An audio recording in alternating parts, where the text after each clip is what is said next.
Welcome to this edition of Journals of Spiritual Discovery, brought to you by spiritualteachers.org. I'm your host, Sean Nevins.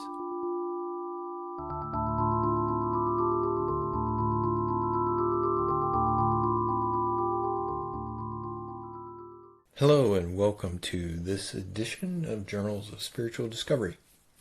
I have a couple of items to mention before we begin this episode. The first is that there is a TAT event upcoming. That's November the 10th through the 12th.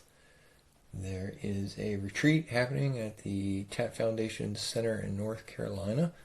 And the title of that is Knowing by Identity. There will be several guest speakers, including Arma Pundir, Paul Resendez, Mike Gegenheimer, and Paul Constant. I certainly recommend that if you are even thinking about attending, or any possibility of attending this event, that you sign up for it. It's coming up very quick, so hopefully you can make it. The other thing I wanted to mention is that I have a new t-shirt design. This one a friend helped me with. We've called it Christ in the Desert, and it is based around a relatively famous painting by Ivan Kremskoy called Christ in the Desert. You definitely want to take a look at it. It'd be a nice Christmas gift, I think, for yourself or a friend. And you can see that at spiritualteachers.org and just click on the store button. Now that those items are out of the way, on to the episode. So I have Augie Turak as my guest. Augie was the first student of Richard Rose, and he played a very important role in my spiritual path, as he essentially introduced me to the entire idea of the spiritual search. And he was the founder of the Self Knowledge Symposium, which I was very involved with for a number of years. Augie has a new book out. It's called Not Less Than Everything, One Man's Quest for Spiritual Enlightenment, and it's basically the story of his spiritual search, which culminated in an enlightenment experience. This is a really good episode. I was very happy for the opportunity to speak with Augie, and it definitely took me back to my days in the Self Knowledge Symposium, where I found him so inspiring. There are probably dozens of quotable quotes in this episode, so I hope that you enjoy it. So my guest this episode is Augie Turak.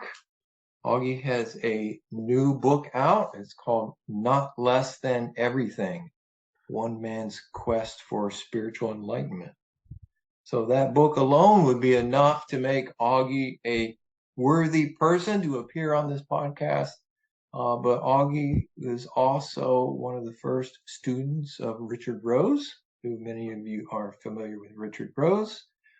He also founded the Self Knowledge Symposium, which played a huge role in my spiritual search. And I definitely have a debt of gratitude for Augie, who basically launched my spiritual search and really got me interested in this realm.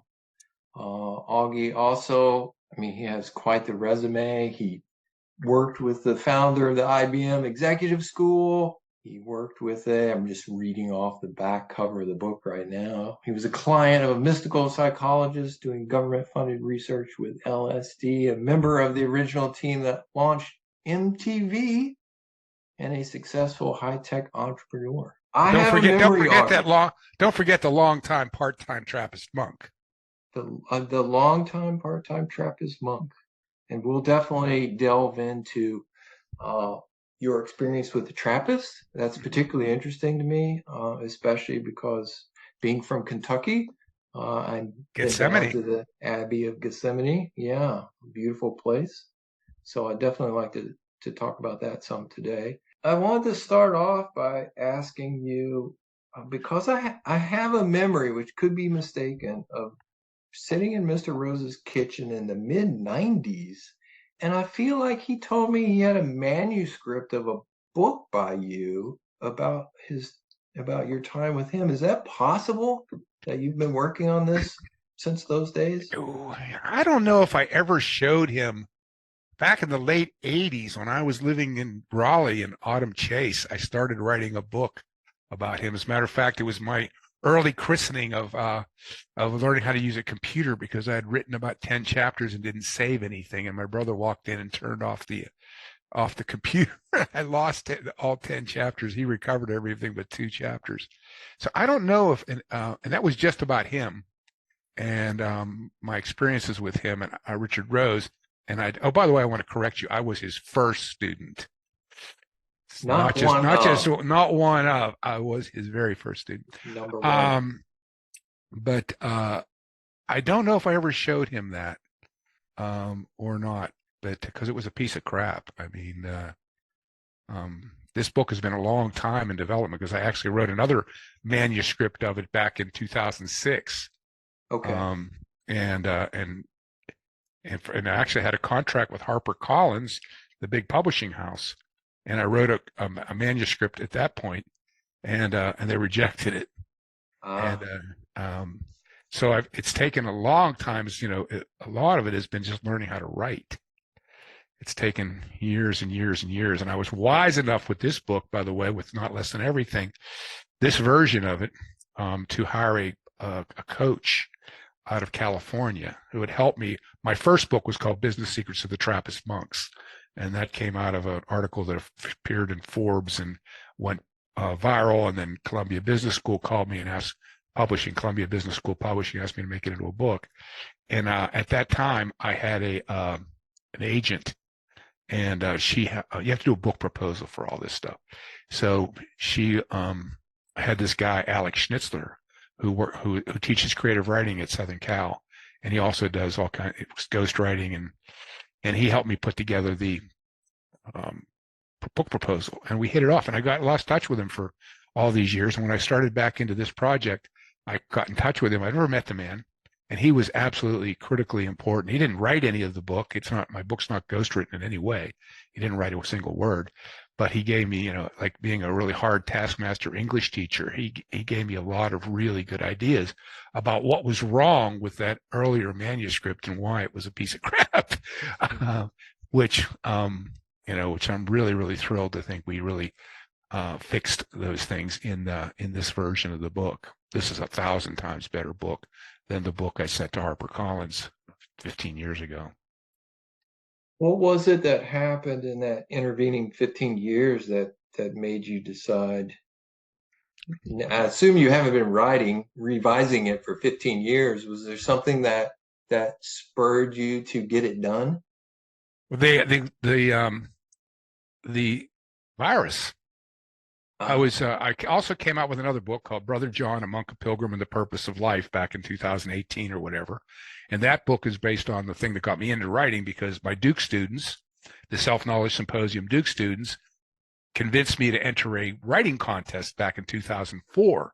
And you had to answer the question, what is the purpose of life, in 3,500 words or less.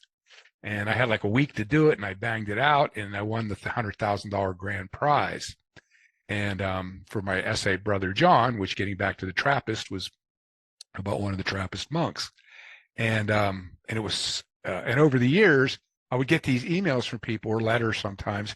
And actually, somebody came to my house to say that this book, that the essay, they'd stumbled across the essay on the internet somewhere, and in the case of the guy that came to my house, it saved his life. He was suicidal.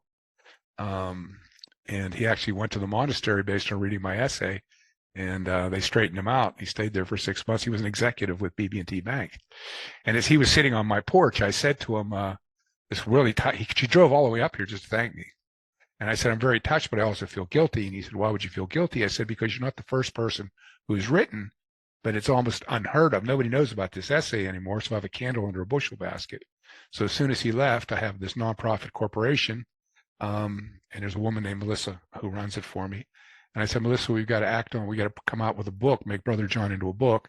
So we got this artist to do these paintings, 22 oil paintings of Mepkin Abbey Monastery, where the story takes place. It's a Christmas Eve encounter between me and a Trappist monk that teaches me the purpose of life. And so we came out with this illustrated book called Brother John, a Monk, A Pilgrim and the Purpose of Life. It's Brother John, a Monk, a Pilgrim and the Purpose of Life. So that was back in 2017 or 18. So then these books have done very well. My first book's been translated into all these different languages and stuff. So I got an invitation to go to Rome and speak to the pontifical universities there. And so my two brothers decided to go with me as my wingmen, and we were going to make it into like a 2-week vacation. After my lectures were over, I'd never been to Rome. And then this was February 29th of 2020, or whenever it was. Yeah, 2020 was. So I get a telephone call. Because of the virus, they're canceling my talk. And of course, they're still going to pay me and they're going to refund all my expenses and everything. But my brothers were still on the hook for their airfare. And we'd all rented this Airbnb. So we said, the heck with it. Let's go anyway. And because the virus was still up in northern Italy at the time. So we got to Rome, and it was amazing because we had Rome to ourselves. There was nobody, all the tourists had left, but all the stuff was still open. So we went to the Sistine Chapel, for example, with 12 people, with no lines, with no waiting. Everything was like that. So it was like we were in the eye of this hurricane, and we had Rome to ourselves for 10 days. So when I got back, of course, then everything shut down. And I thought, what am I going to do while everything is shut down? And then I was going through some emails or something. I saw Alex Schnitzler, this writing coach I mentioned, and I read this email that he had written me 12, 13 years ago. And I thought, wow, that's really a good email. He had given me some critiques of my writing and things to remember. And I realized that I'd taken the advice without even realizing it in the way I structured my first book, Business Secrets of the Trappist Monks.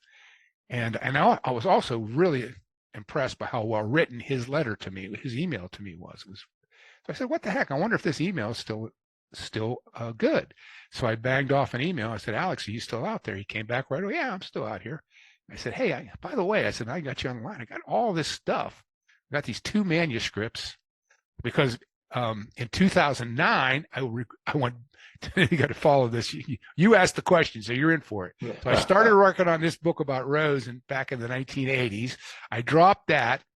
So then I write this big thing that was the predecessor to this Not Less Than Everything manuscript. And then in 2009, I went back to the Rose book and wrote another draft of that.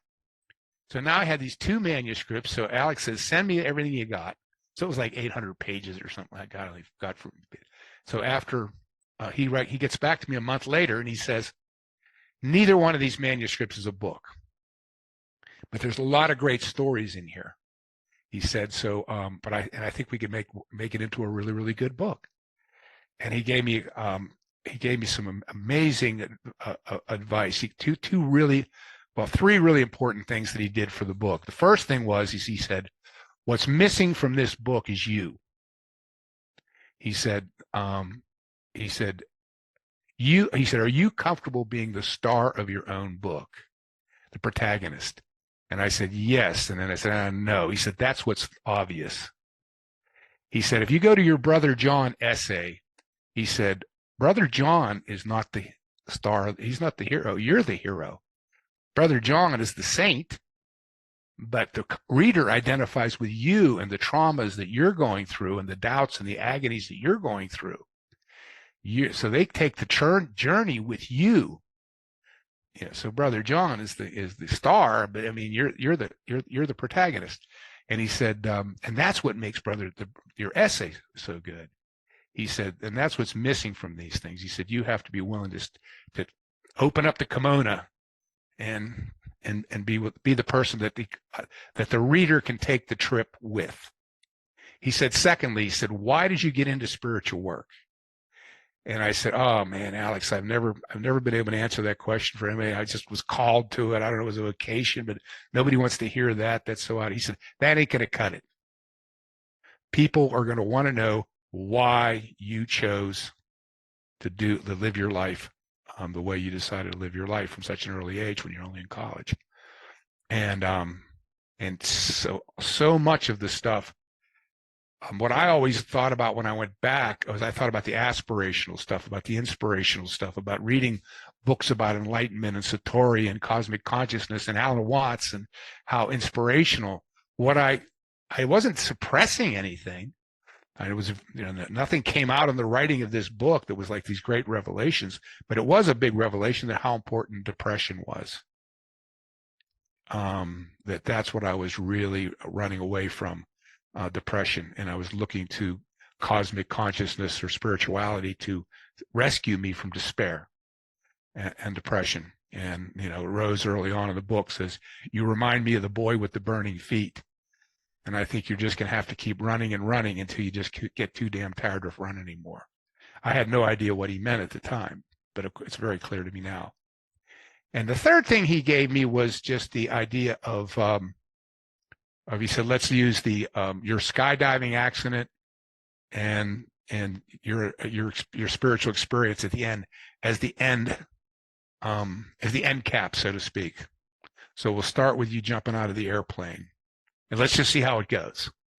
And it worked. And so those were the three things. And of course, what I did is each chapter that I wrote, I would send it to Alex, and then he would just tear into it and tear it to pieces and critique the hell out of it and mark it all up and send it back to me and make me rewrite it.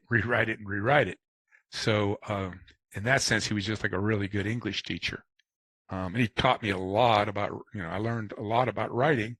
For example, one of the big things that he was always it was set and setting, making sure he was always saying, be very careful that you don't, especially with your dialogue, that it becomes disembodied.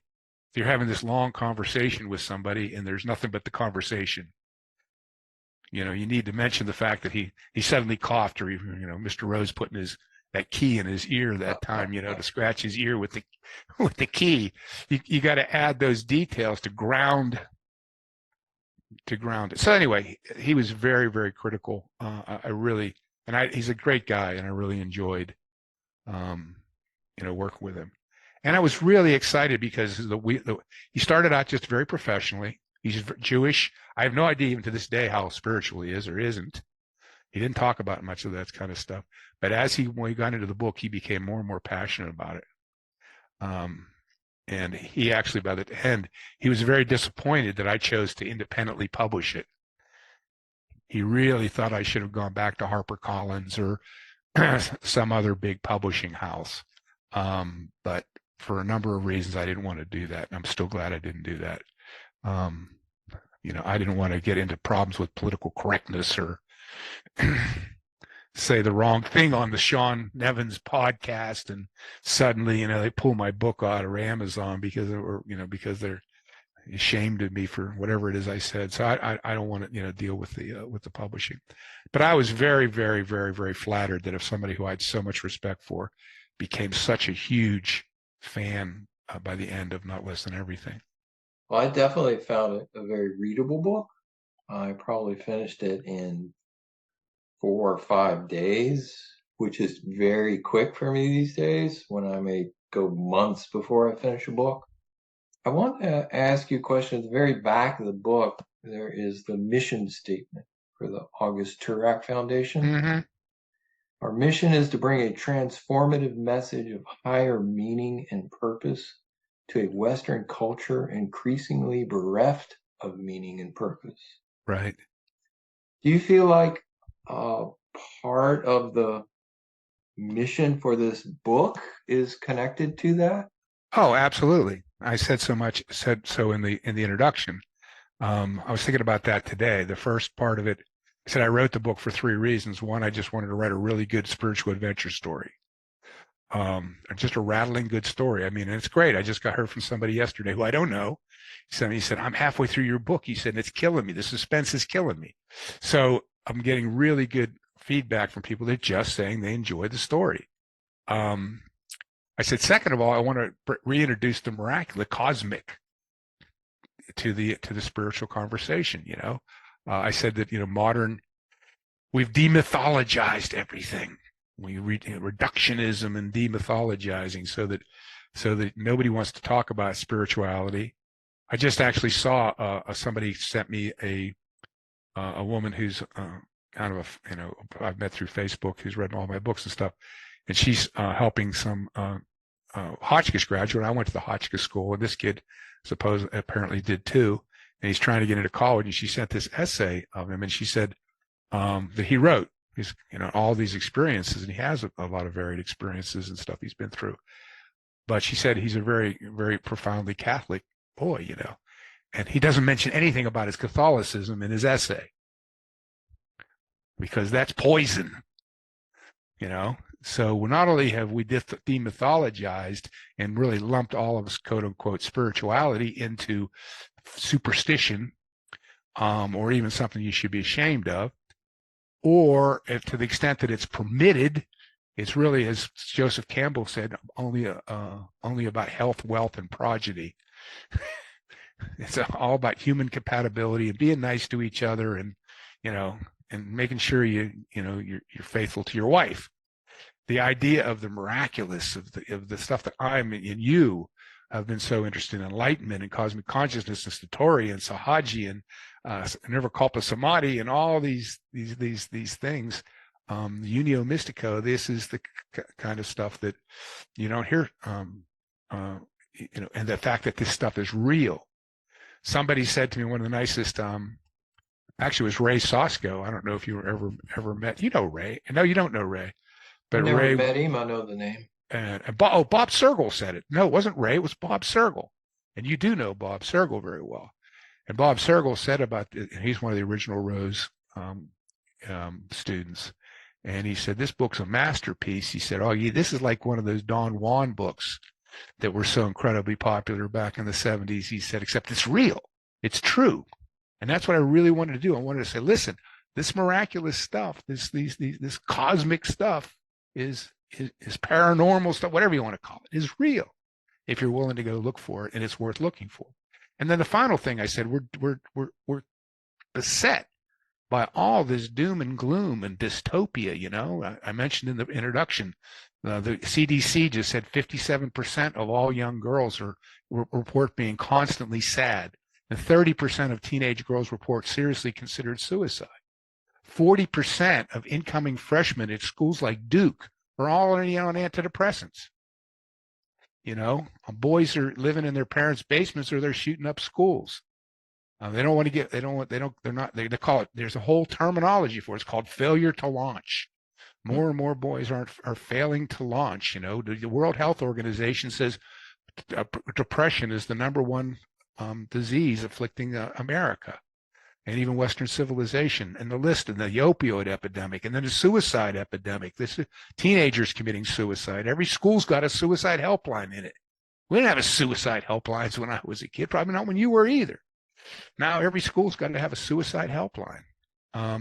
Something is rotten in Denmark, and I quote Andrew Sullivan in the introduction, where he said, "America pioneered." He wrote a beautiful, I really highly recommend it. It's so beautifully written too.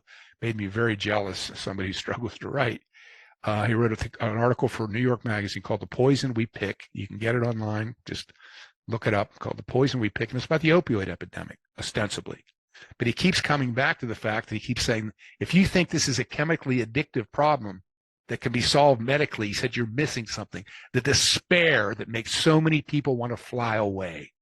This is a spiritual crisis. He said, opioids are just one of the ways, and I like to emphasize, just one of the ways that people are trying to deal with a strange new world. He said, America invented modern life. Now millions of people are taking opioids to escape it. We live in a strange new world where everything is flat, where communication is virtual, and those core elements of human happiness, faith, family, community, seem to elude so many. And he said, until we reinvent our religion, find a new religion, blah, blah, blah. He said, I'm afraid the poppy will flourish. And to me, all of these problems, and I list many more in the introduction of my book, are only symptoms of a single disease that's a spiritual crisis. You know, Carl Jung said whether man exists, or whether God exists or not, is a legitimate question. That man needs a God is an irrefutable fact. We need a spirit, that's what I'm defining as higher meaning and purpose. And this goes all the way back to my original essay for Brother John, which is, what is the purpose of life? And I basically said, and I didn't want to get too, I said, what the West calls conversion and the East calls enlightenment. That's the ultimate purpose of life. I elaborated it much more in Business Secrets to Trappist Monks when I said all of life, whether we realize it or not, is a journey from selfishness to selflessness. And I broke the hero's journey down, and I said, I was trying to explain why the monks are so successful and with their lives and their business and stuff. But I said, because the secret to being successful in business is to be selfless, not to be selfish. And I said, so you have I broke down, I abbreviated the hero's journey into first of all, there's the call, where the burning bush calls to, Moses. And then there's the resistance to the call. And then there's the desert. And then there's the great trial. Then there's the death and rebirth. And then there's return to help others. I said, in all of these movies that we love to go to watch are all based on that. The movie starts with, I make this movie up, I'm gonna make this movie one of these days. And so imagine this house way out in the desert somewhere, and a car is coming, with a U.S. Air Force on the side of it is driving out there, and the dust is flowing. I finally gets to the house, and some spiffy, lieutenant colonel or major gets out all spiffed up, and all of a sudden, it's got to be Clint Eastwood or somebody like Clint Eastwood comes staggering out on their porch drunk. What the hell do you want? He says, we need you to come back to the Air Force because only you can save the world. That's the call. And then what's the first thing these heroes always say in all these movies? Get the hell out of here. I wouldn't come back to the Air Force. But that's the resistance to the call. Then he finally answers the call, like Neo gets called in the Matrix, And then he has to go to the desert, and he has to be trained by Morpheus and get the starch knocked out of him. Don't try, do, wipe on, wipe off, or whatever the karate, And then he comes out of the desert with all this power and he has to decide, now he's tempted by the dark side. So is he going to, that's what puts the essential tension in the story. Is he going to use this selflessly? Or is he going to use this power selfishly? So Darth Vader and Michael Corleone get suckered over to the dark side. But, so then he has to go, and then he goes through the death and rebirth, which is done best, I think, in the Matrix, because in the Matrix, Neo literally gets killed by Agent Smith. He's dying, dies. But he's connected by a phone line from the Matrix back to the mothership out of the Matrix, to his girlfriend, to the woman who loves him, who happens to be named Trinity. And so that phone line symbolizes grace and compassion, and and she pumps love, down to him. She's Sophia. She's the archetype, of Sophia, the Virgin Mary, whatever. And she pumps, and so then he comes back to life. But now he's not fighting just for himself on his own power. He's fighting with God's power behind him, with her love behind him. So now he defeats. And so finally the stage is the return to help others. So then the hero has to come back and help somebody else. I said, but if you really want to boil that down even more, this entire journey is a journey from selfishness to selflessness. So Clint Eastwood starts out saying, get away from me. I'm drinking. I don't want to, and gradually he gets transformed into a selfless person. And I said, all motivation can be described in terms of transformation, where all life is longing for transformation. Every acorn longs to be transformed into an oak. Every caterpillar is longing to be transformed into a butterfly. And so human beings, we're all longing for transformation too, whether we realize it or not. But there's three forms of transformation. When a thirsty man drinks, he transforms his condition. When a poor man hits the lottery, he transforms his circumstances. But when Mr. Scrooge wakes up on Christmas morning, an utterly new man, he has experienced a transformation of being. And this is what we're all truly longing for. And that's why we go to these movies. We go to the movies are all the same, Groundhog Day, The Devil's Wears Prada, you go on and on and on. Person starts out selfish, and they end up selfless. And what that shows me from my old business career, where you don't listen to what people say, you watch what they spend their money on. People spend billions and billions every year to go and sit in a movie theater and watch other people be transformed from selfish people into selfless people. And that's telling me that what's what we all really want for ourselves. But to take it up a notch, which I kind of left out of Business Secrets because I was aiming at a kind of a general audience, and it was ostensibly a business book. Although my publisher said, "You're not kidding us." He said, "This is you're using business as a Trojan horse, so you can shove all your spiritual ideas inside of it." I said, "Yeah, that's exactly what I'm doing." He said, "Yeah, that's what we like about the book." Um, the ultimate form of selflessness is the death of the ego, enlightenment. So there's shorter form. If you can be a Mr. Scrooge doesn't reach enlightenment. He has a tremendous transformational experience. So everybody who's transformed doesn't go all the way to an enlightenment experience, but that's what the real death and rebirth of the hero's journey is about. It's the complete and utter annihilation of the ego in an experience, and that's what all these experiences of cosmic consciousness and satori and samadhi and the unio mystico, that's what they all share, is the ego has to die. It takes complete surrender, but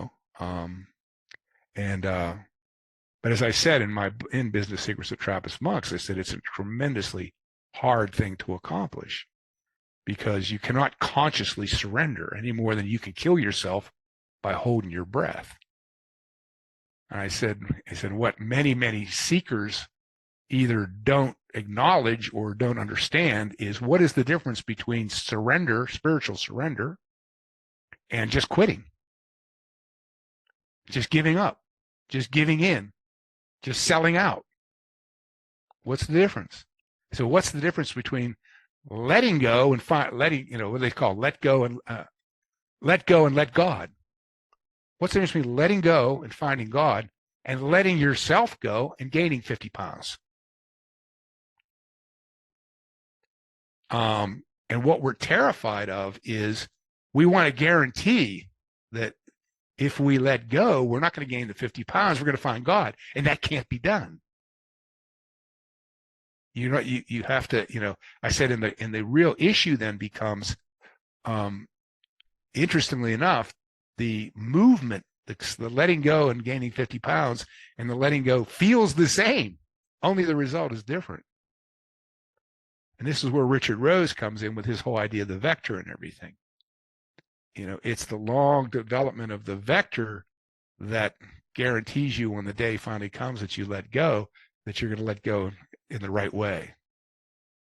But I also, and I come back to that in Not Less Than Everything again and again, that it's perfectly legitimate. As I said, I ended up having one of the big things that ended up breaking me and Rose in 1977 was me having a fling with Danny Panchura's wife, which, interestingly enough, her name is Linda. And Danny died a few years ago, and she got back in touch with me, and she came down to visit, and she was out in just by pure happenstance. I have a barn, and I have an apartment that I built in the loft out there. She was staying out there when I was writing about her in the book.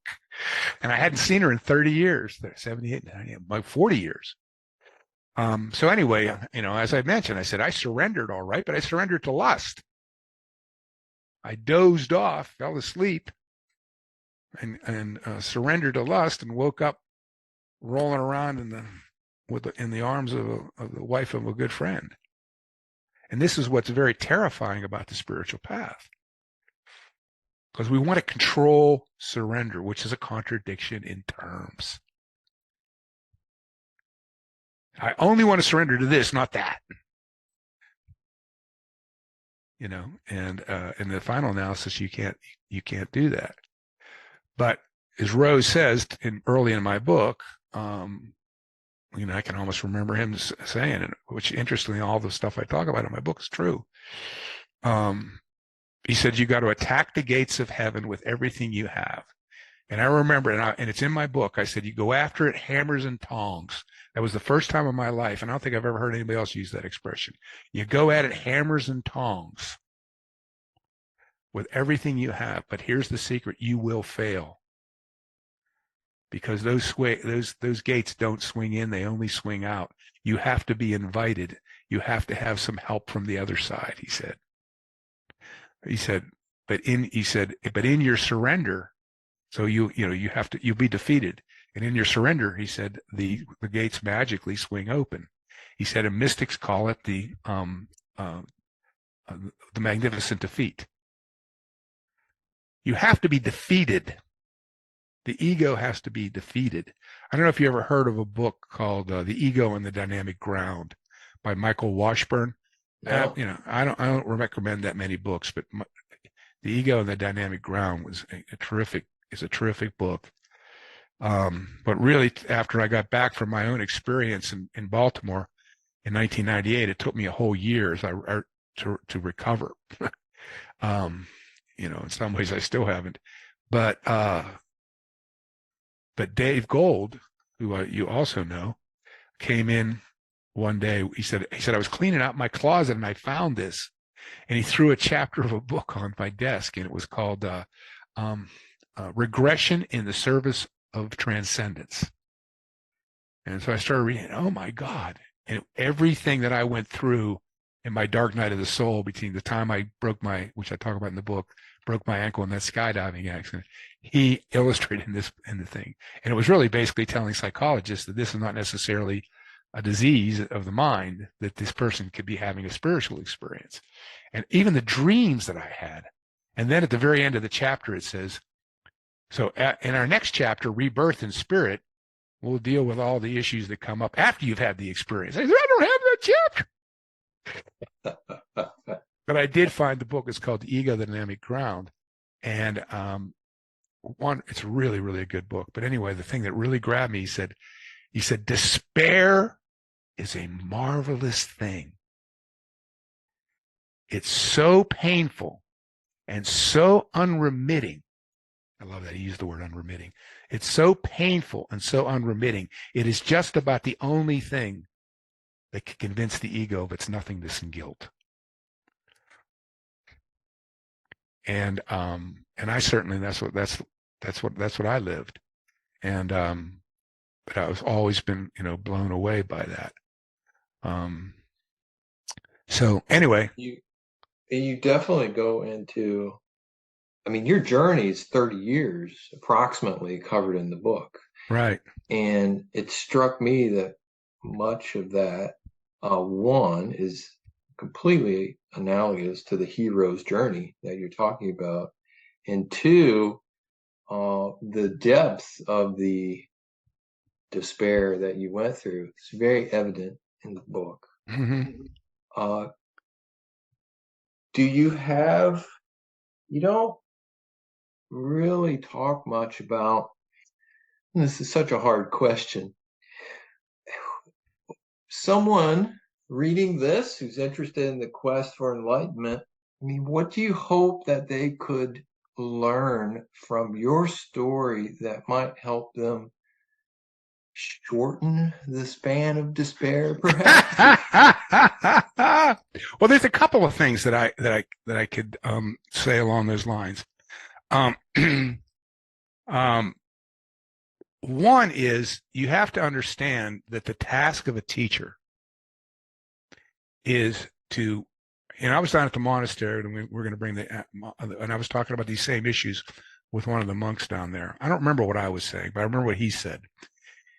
He said, of course, he said, the only reason we come to the monastery is so we can hit the wall faster. So first of all, you have to understand that hitting the wall is the point. And so in the early parts of my book, I'm arguing with Rose a lot. Keep coming back. I don't actually illustrate the arguments we had. We had some pretty knockdown, drag out arguments. And a lot of it was because I didn't want it to be so hard. I wanted it to be, I didn't want to have to go full tilt. I didn't want to have to go all in. I wanted to be able to have my cake and eat it too. I wanted to have my girlfriend. I wanted to have it, and I wanted to, and I think and when I didn't think I said it, I said that when I'm on that first trip around Mr. Rose's farm, I was on the one hand thrilled by this guy. He was just really lighting my fire. On the other hand, it was dawning on me that, as I said, my life back in Pittsburgh was in serious jeopardy. This guy wasn't talking about just smoothing off the rough edges of my life with a little spirituality, put a little salt and pepper spirituality on the steak, to make it a little spicier for you. He was talking about pulling my life up by the roots. He was talking about a whole new direction. So first of all, I think is try to do the best you can to be honest, and don't spend an awful lot of time thinking that all you got to do is sit around going, or just be mindful, or, don't try to cut corners.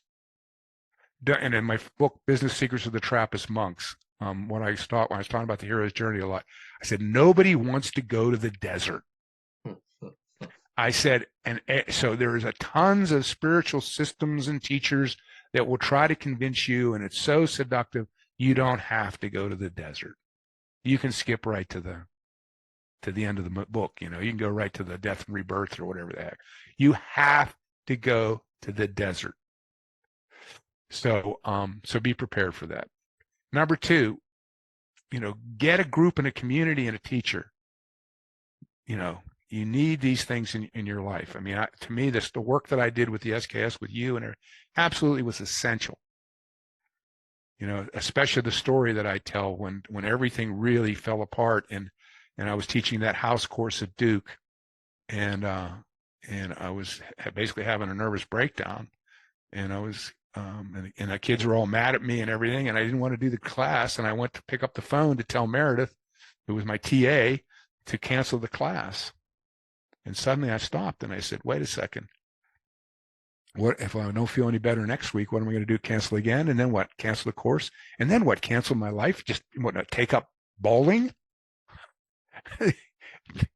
No, I'm committed. I'm absolutely committed. I have no way out. I have to go forward. I have to go to this class tonight.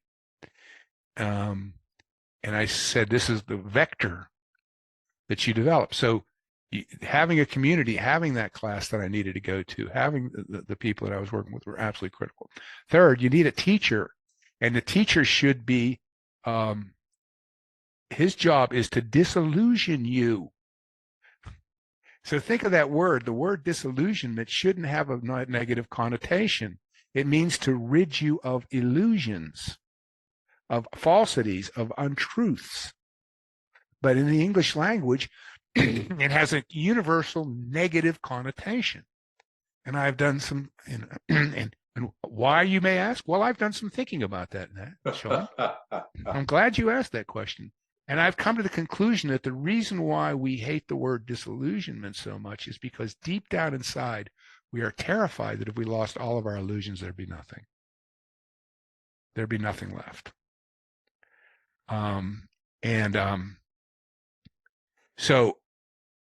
So we don't want to be disillusioned. But Richard Rose was the teacher we're talking about here, was very controversial because he was the great disillusioner. He was always sticking a pin in the balloons of the games, that you're playing. And that was one of the greatest pieces of advice that the psychologist David Kravitz, I don't use his last name in the book, and I call him David. He was a strange man, but I said to him one time, I said, why does it have to be so hard, David? And he was filling out my credit card for him, and he didn't even look up at me. And he said, because we insist on playing our games until the pain becomes so great, we can't take it anymore. So the best way to make it as short as you can is to stop playing the games. But you have games within games within games. You meet people where you wake up one day, wait a second, I'm playing the game that I'm not playing the game. You need a teacher who's constantly, and it's very, very frustrating to work with a really good teacher. If your path is not frustrating the hell out of you, I've actually come to the conclusion that the main purpose of meditation is to frustrate you. And because that's how you build up the tension, you build up the energy, because, I mentioned that in the book that Rose said there was psychic energy. The first thing, in order to have a spiritual intuition, the first thing you have to do is create the energy through a healthy lifestyle. Then you have to conserve the energy. You know, you have to make sure that you don't dissipate it by just blowing off steam through distractions or licentious living, as I say. Then you have to, you know, you have to endure. I forget the word I used, but you have to endure the energy, because now the energy struggles for release. The energy wants to go to the lowest common denominator. You're trying to push it up in a Kundalini kind of way. So the energy is struggling constantly, you know, kind of like water in a pipe that doesn't want to go to the third floor. It wants to go to the center of the earth. So it's fighting against the pipe all the time. And I said the seeker experiences that struggle as frustration. You want to just go out and tie one on. You just want to go out and get yourself 12 girls. You know, you just want to, you know, you want to blow off steam, as Rose said. And then finally, you have to focus that. And when you put all four of those things together, when it's created, conserved, controlled, that's the third. Created, conserved, controlled, and focused, then you have the place that Rose called attention, being at tension, which is exactly the opposite of so much of what passes for spirituality, which is relax, go with the flow, you know, the zen of the moment, you know. No, it's holding your attention and being focused and holding that tension. So if you want to help yourself, then you have to be coachable. You have to be coachable. You know, to me, and even all my work on, one of the things I'm proudest of in my life, in a lot of ways, you know, I think I knocked it out in 30 years. You know, because now it's been 25 years and I haven't had a moment's depression or anything, you know. But you know, you've got to be, I was coachable. I mean, Rose asked me to do lots of things that I didn't see the sense. And I wrote an article for Forbes called, "Are You Coachable? The 5 Steps of Coachability." And I had a kind of a business spin to it, but I started with my golf pro. And I said, my golf pro, my game was in horrible shape. It was like 1990 or something. So I go to this golf pro, and the golf pro, I'm going to give you an easy, repeatable, low energy, you know, effortless golfing. And then the next thing you do, he worked me to death. I lost 20 pounds taking golf lessons. And I said, the interesting thing about it is everything he asked me to do originally felt wrong. I mean, even if you ever taken up the game of golf, I think some of your listeners probably have, the first thing they teach you is how to hold the club, the grip. And the first time you try to hold the golf club correctly, I guarantee you're going to think, there's no way I could ever even hold this club, let alone swing it with this grip. It feels so completely wrong. I want to hold it like a baseball bat. So everything about a golf swing is counterintuitive. You have to trust the process, as they like to say. I hate that expression. You got to trust the process. You got to trust the teacher, you know, trust what he's doing. And then one day you have an aha experience. Oh, now I know what he was talking about. And something becomes second nature. And now holding the golf club, I can't imagine holding a golf club any other way than the correct way. And so you have to be aware of the fact when you start working with a teacher, a lot of this stuff's going to feel like the way it's going to feel wrong. It's going to feel like, you know. And so you have to, and that's what the first nice thing my pro said to me when I first worked with him, you know. He said, I was all professional. We actually eventually became friends and played golf together and stuff, but he was right off the PGA Tour, so this guy was good. And he said, Augie, I enjoy working with you. He said, everything I ask you to do, you give me 150%. He says, you'd be amazed at how many guys pay me $100 for 30 minutes, and all they do is argue with me for 30 minutes. Right. And I saw that again and again and again, Sean, with Mr. Rose. People would come, and all they did was argue and argue and argue and argue and argue, you know. Don't argue with the teacher. And I remember a lot of questions I used to get when I was teaching with the SKS and working with students is, how do I know that I got the right teacher? And I'd say, how does he know he's got the right student? Why don't you concentrate a lot more on being the right student and worry less about whether he's the right teacher? I said, in all the years that I've been doing this and all the teachers I said, the biggest problem has never been that this teacher is, yeah, there's got to be a couple crazy teachers out there that are just completely off the wall. But to me, the vast majority of the problem is lousy students, not lousy teachers. Americans are just fundamentally, completely uncoachable. They immediately start arguing, right away. Rose had a great way of handling, I thought, where he had two great ways of handling it. The first way was, is that what your intuition, because what would happen is people don't ask questions, they put their hand up like they're going to ask a question.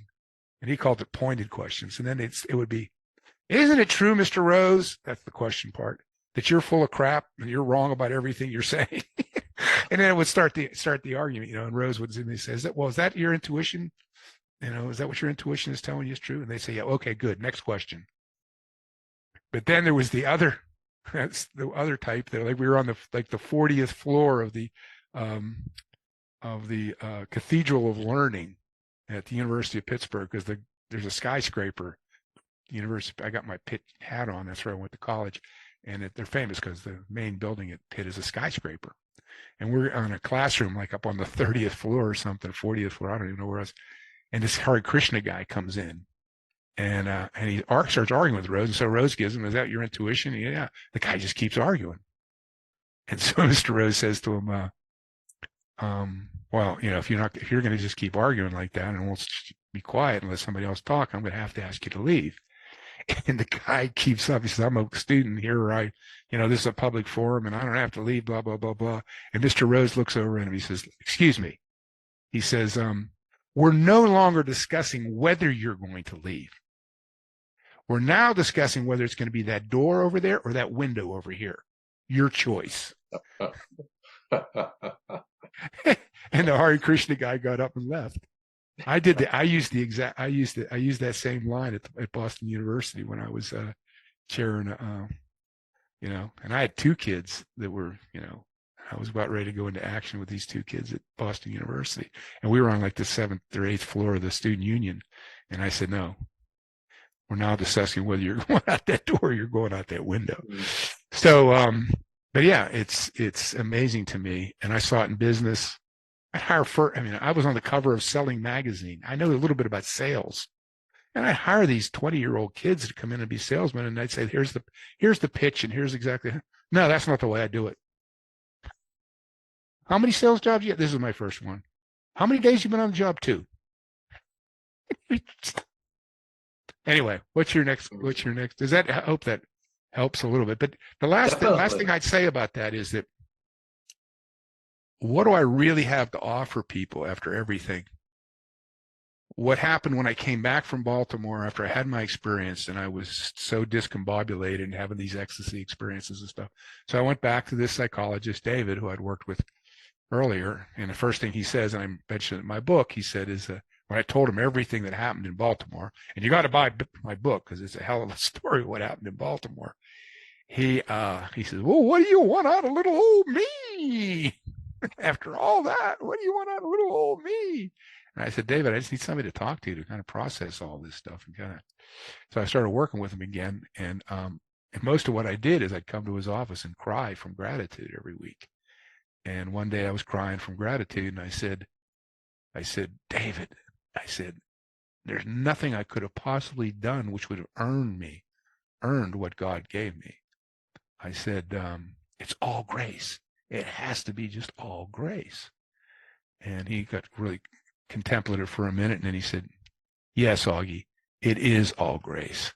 But you asked for it. You spent your entire life asking for it. He said, what happened to you is not what typically happens to an ordinary person on their way to the grocery store for a quart of milk. I'll never forget that. It was a quart of milk we were going to the grocery store for. Ask for it. You got to ask for it. When I asked Rose what he thought about prayer, he was cooking an egg. He was frying an egg on his kitchen, and he didn't even turn around. I said, what do you think about prayer, Mr. Rose? Make your entire life a prayer and it will be answered instantly. It just takes 30 years to turn your entire life into a prayer. That's what takes the time. One thing that surprised me about your book is the amount of what I would call therapeutic exercises that you did, explorations that you did, and which I had never heard about any of that before. And I guess I'm curious in terms of, many times I look at the spiritual path as here's the spiritual realm and here's the psychological realm, the therapeutic realm. I mean, maybe occasionally there's something in the therapeutic realm that I might want to explore a little bit, but really the spiritual path is about enlightenment and going for enlightenment, pure and simple. But I think that your story and many stories, and perhaps all stories, really have if not an overt therapeutic need. It's there, except perhaps in the case of Rose, for example. I never heard Richard Rose talking about anything in regards to psychology except for criticism. And I guess I wonder if the therapeutic explorations that you did were post your time with Rose. And is that something that you stumbled into, that you had a realization that, there's a side of this path I haven't really explored? No, I don't actually see. I mean, there is some of the Ken Wilber. I hear a little bit of Ken Wilber in what you're talking about, and I think some of that's interesting stuff to make his spectrum of consciousness and things like that. But starting, Mr. Rose's biggest criticism of psychology is that it had been turned from a study of the psyche, which is what psychology means, the study of the psyche, to the study of behavior. And he believed that the ultimate form of therapy is, who am I? That's all. That the self knowledge is the ultimate. I was only interested in self knowledge, and as I learned, and I had to get into these therapies because, I never even thought. Matter of fact, when I went to Bill Richards, in the very first, if you remember in my book, what was the very first question? He said, what would you want out of our time together? And I said, well, I know what I don't want. I don't want to be adjusted. I don't want to be I don't want therapy. And he said, well, what do you want? I said, I want to be real. I want to be genuine. I want to be who I really am.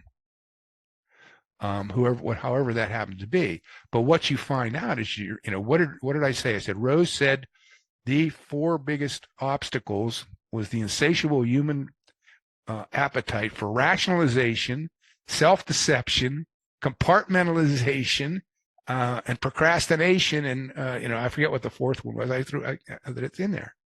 And I said, when it came to Linda, I said, I was yanking on all 4 of these levers as fast as I could. So that therapy is self-deception. Most of a real good therapist helps you to unravel all the self-deceptions, all the games you're playing, and these games that you're playing are the buffers that you've created erroneously out of fear. The biggest thing is fear. Everything goes back to fear. The great book, The Denial of Death, which is one other book that I recommend wholeheartedly. It's almost like, you can't get anything until you read Denial of Death. Everything goes back to fear of death, the fear.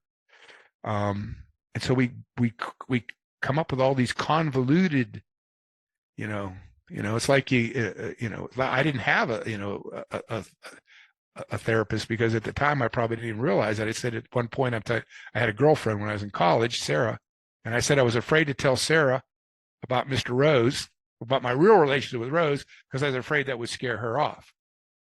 I was afraid to tell Rose about Sarah because I was afraid he'd scare me off. I was afraid to tell Sarah how I really felt about her because I was afraid she'd reject me. Or I was even more afraid that she might accept me. And I said, of course, I wasn't afraid to share any of this Byzantine stuff with Rose, because if I asked for his advice, I just might have to take it. Now, if you're not aware of all this stuff that's going on inside you, And this is what a guy like Bill Richards, who is the therapist that I was talking about. And what I loved about Bill, matter of fact, I just talked to him just recently because I wanted to know the name of that church. And it's St. Basil's, which I described St. Basil's in the church where I went with him in 1998. And so we had a Zoom call together just recently. And I said, "What's the name of that church?" And he was able to give me the name of the church. And so his whole thing, and remember I mentioned that book, which is another book I really, really love, which is for a lot of reasons, was the book that I took with me to Baltimore, which was Moby Dick and American Nekia. And I mentioned that Carl Jung came up with the word Nekia is an ancient Greek word that means that the great poets like Homer and used to talk about the journey into the underworld, the hero's journey into the underworld. Well, that's the unconscious mind. So if the therapist is taking you into your unconscious mind and dealing with all these unconscious issues, then it's not really just therapy. It's spiritual work. And if on the other hand, if you've got some kind of if you're drinking too much, or you've got some other kind of psychological thing that is some kind of habit or something like that is keeping you so full of guilt that you can't even sit down and meditate or whatever. Well, then you need a little therapy, for that reason. In the same way that Rose says that, the first level of spiritual path is getting your house in order. And part of getting your house in order is, he called it, getting your head on straight. And so he was very much into therapy in that sense. He was always talking about the importance of getting your head on straight. And he was very interested in Dianetics.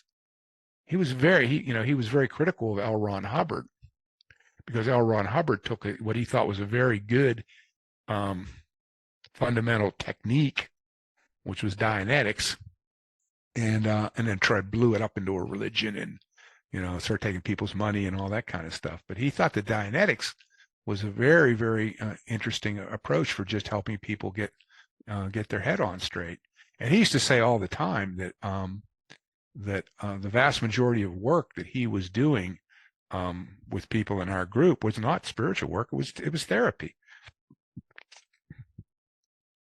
He was actually a therapist helping people just get over a lot of their traumas, and because those kinds of things, the scar tissue that you've built up through traumas and stuff, hamstring you from being able to do anything. So I don't make that, I believe in the idea of, I'm extraordinarily critical of most psychology and psychologists. And I'm especially critical of the atheistic psychology that doesn't include anything, but the only two I think there's only two therapists, and one is Bill Richards, which I'm extraordinarily impressed with, and he was, like you said, he was the last person to be able to use psychedelic drugs. He's back doing that, by the way. He's in his 80s and stuff, but he's working at Johns Hopkins, and they've opened back up again, and he's one of the guys that's working with psychedelics, again, as a therapeutic tool. But he was deeply, deeply, profoundly mystical guy. As I said in my book, the very first time I went to his office, he had all these books. I said on one side was all the stuff you might expect, the textbooks. I remember I didn't mention it in the book, but what blew my mind is he had all Gurdjieff and Uspensky stuff there. I mean, here I am, this Gurdjieff and Uspensky. I mean, you don't see that many psychologists that have. But I went to see David Kravitz. I started working with David here in Raleigh because I was absolutely desperate. That's why I went Rolfing. I took up Rolfing. I took up psychic. I went to I went to the Monroe Institute. I went to I would have done any damn thing at that point in time. I was, when you get to the point of desperation, you'll try just about anything. Yeah. Turning to the Trappist. Mm-hmm. And again, I'll put out a stereotype that Catholic religion is ossified, fossilized. Whatever truth there is long dead. Monasteries, perhaps even more so, because there are these isolated communities that aren't in touch with the outside world, filled with misfits who can't survive in real life. Obviously, that wasn't your experience at all, and No. I would be curious in regards to what you think is perhaps some of the mystical life that is alive in these monastic situations that maybe people don't appreciate. Well, in a lot of ways, I agree. If you're gonna, but I mean, it's any, almost any organized. I mean, are the Buddhists any different, or the Hindus any different, or you if you get in any, there's a billion Catholics on the face. There's actually a billion Catholics. I mean, you're going to have to, like anything. I remember one time at the University of North Carolina, this kid said to me, and he meant it sincerely, and I was very flattered. I told him I was flattered. He said he got more out of the SKS meetings than he got from all his classes put together at Carolina. And I said, that's very, very nice of you to say. I said, but also, I said, let me be a little confrontational here. I said, you got to get off your butt. I said, if your classes are boring, you got to find I said, you could take classes. They'll let you take classes at Duke. They'll let you take classes in North Carolina State. You can do independent studies. You can do, so you got to work. I did that, by the way, when I was at Pitt. That's how I became the protege of the Russian history department and stuff. I worked at it. I used to we were supposed to take 5 courses a semester. I'd sign up for 15. And I'd go to 15 classes the first week or so, and I would drop down to the 5 that I thought were worth taking.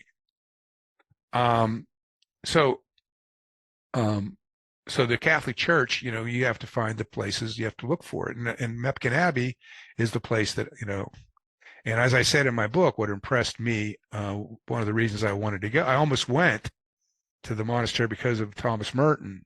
I had read, I still think that his book, Mystics and Zen Masters, is one of the best books on mysticism you can possibly read. I came away believing that he had a better understanding of Zen than anybody else I've ever read. And he really talks about the difference between the northern school and the southern school in China. And I mean, I thought this guy, the other best thing I ever read was John Blofeld's introduction to the Wang Po on the transmission of mind. I think Blofeld's introduction, which is only about 10 pages long, about Zen is really, really, really good. I went there. So I almost went in 1978 when I broke up with Rose. As I mentioned in the book, I just on a whim called up and I said, "Hey, I'd like to come down." And the guest master said, "Because why do you want to come?" And I said, "I just blurted out, I want to learn how to pray." And he said, "That great answer." He said, "That's why we're all here." And I said in the book, I said, "What do I have to bring?" I said, "A toothbrush." But what I cut out was the other little part of the conversation. He said there was a minimum of 2 weeks to stay as a guest house. I said, "What happens if I want to stay longer than 2 weeks?" He says, "Then you'll have to talk to the abbot." He said, "But you sound like a pretty good salesman. I don't think you'll have too much trouble with the abbot." So I was all set to go when he called back and said the guest house was booked. He had forgotten that the guest house was going to be booked. And so the very same day I got readmitted to Pitt. So I went back to Pitt and graduated. So when Josh Skidlaric called me up in 1996, now again, I was in bad shape. I'd had this skydiving accident, and I had all these panic attacks, and the bottom fell out of my life, and I'm really, really depressed, and I'm scared, really, really, really scared. And he calls me up, and he says he's spending the summer at this monastery as a monastic guest, and I said I want to come, and I went. And of course, it wasn't what I found necessarily in the monks that first weekend.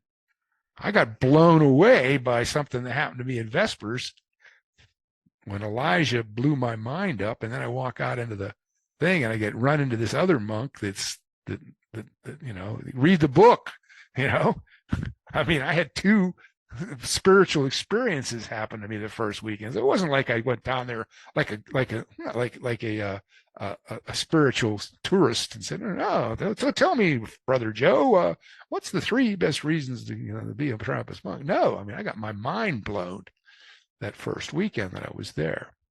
But as I got to know those monks more and more and more, they to me were the shock troops. They were the spiritual Marine Corps. They were the ones that were in my very first book. Father Christian plays a big part of this book. And I really, you just have to I wanted to repeat one story from my first book. And Father Christian was anything but a guy who was escaping he had 3 PhDs, a PhD in philosophy, a PhD in canon law, and a PhD in theology. He was a successful lawyer before he even became a priest. He used to teach. That's why he had the canon law PhD. He used to teach at the Franciscan. He was a teacher, a professor at Franciscan seminary. And one day, I have a meeting to see him. He comes in and he's got this great big thick book with him. He had 2 books with him. And the first book, and I said, "What the heck?" He said, "It was a book on subatomic physics. It was a textbook, this big Hummer textbook on particle physics." And he's the guy's 88 years old. And I said, "What are you doing?" He says, "Well," he says, my knowledge of physics has become anachronistic," is the way you put it, So I figured it's time to bone up. The guy's boning up on physics by reading a 300-page particle physics textbook. And then the other book was a book on religion. He said he was really disappointed in most books on religion, he said, are just books on, he said, they're merely edifying. Be nice to each other. He said, every time I put down one of these spiritual books, he says, I ask myself, where's the transcendent? Where's the, no, he said, where's these fear and trembling? Where's the agape? Where's the fear of the Lord? Where's the supernatural? He says, where is the transcendence? And I remember, and I said to him, "I think I know what you mean, Father." I said, the person who's actually had an experience of God versus somebody, I said, the difference is infinite. I almost named my book The Infinite Difference, because he said the difference is infinite. But I asked him one time, I said, why he became a Trappist monk. And it was very, very confrontational to me when I asked him that question, by the way. Well, what is the difference is infinite, because I had not had my experience. And it was obvious he'd had some kind of experience by the way he talked. And so it really hit my heart that, that was why I was at the monastery, because I was spiritually desolate. But I asked him one time, I said, why did you become a monk? Because he loved to talk. And here he's a silent monk. And he said, I made a mistake. And he started laughing and banging on the thing, on his hands on the arms of his chair. And he said, I was in Canada one time when I was teaching seminary for the Franciscans. He said, and I decided to take a tour of a Trappist monastery up there just on a lark as a tourist, check it out. He said, and while I was taking the tour, I made the mistake of asking myself a question. He said, for the next 11 years, he said, I wrestled with that question until I finally realized that question had me pinned.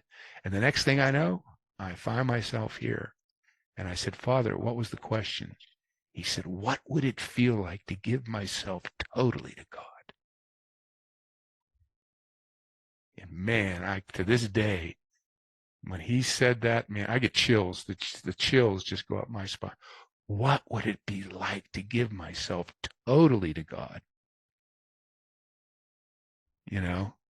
And that was what he was doing there.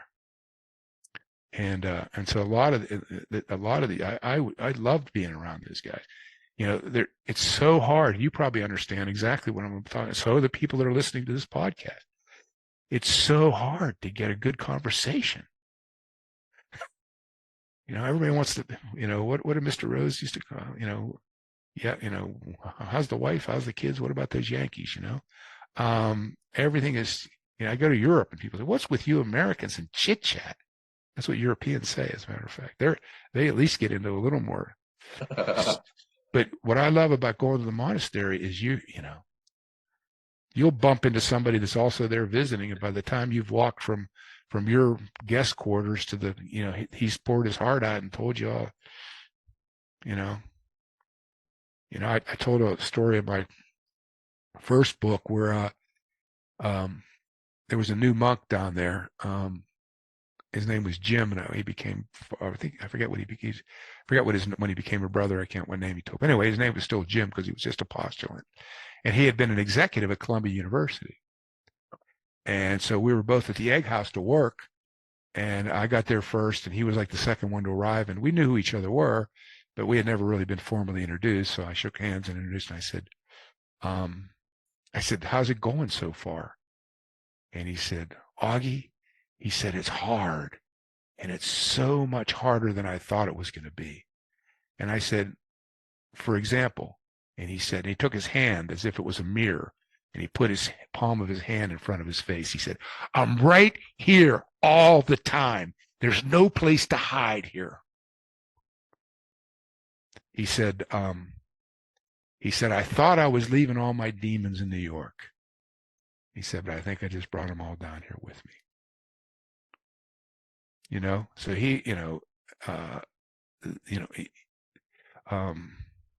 he's another, I was taking a walk with another postulant, and he said, at least you have some damn idea of what it's like down here.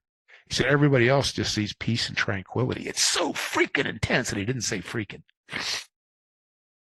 He said, every time I think that I'm making a little bit of progress, he said, I catch myself elbowing some 90-year-old monk out of the way so I can get that last dish of ice cream. He said,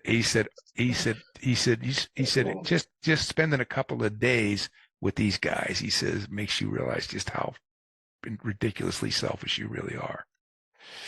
So I found the stories like that behind almost all the guys that I met down there. It's really difficult for me to go down now because most of them are dead. Almost everybody that I wrote stories about, I just talked to Brother John last week. He's still alive, but Father Christian, I was with Father Christian when he died. He was 100 years old. And the doctor turned to me and he said, it's interesting. He was in a coma. Christian was in a coma. And he said, it's interesting. He said, there's not one thing wrong with that man. He's 100 years old, heart strong, pulse is great, no kind of cancer, no pneumonia, nothing. He said, there's nothing wrong with him. He said, but we see it all the time. He said, we call it, it's a failure to thrive. He's just ready to go. Mm-hmm. And so he died. I was the only one in the room with him when he died, but I really loved that man.